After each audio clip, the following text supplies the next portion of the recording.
Good evening, and today we are not starting with a drama scene or a performance, but with something far more unsettling, a petition.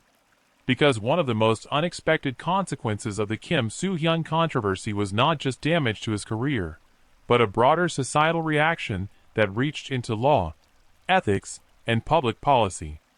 After the controversy escalated in 2025, discussions in South Korea expanded beyond whether Kim Soo Hyun had done anything wrong and into whether the law itself was adequate.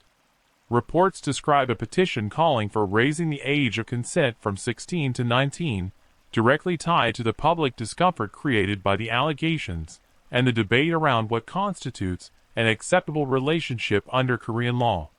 This is where the narrative stops being about one actor and becomes something much larger.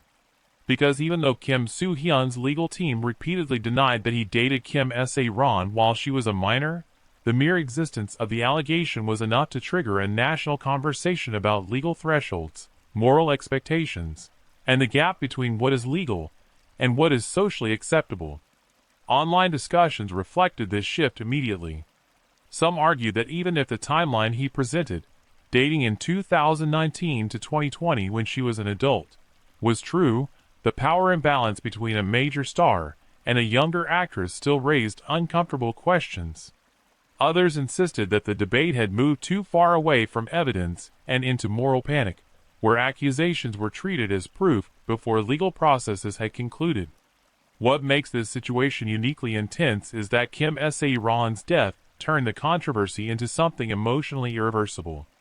It is no longer possible for the story to be resolved in a purely factual way, because grief has already reshaped the narrative.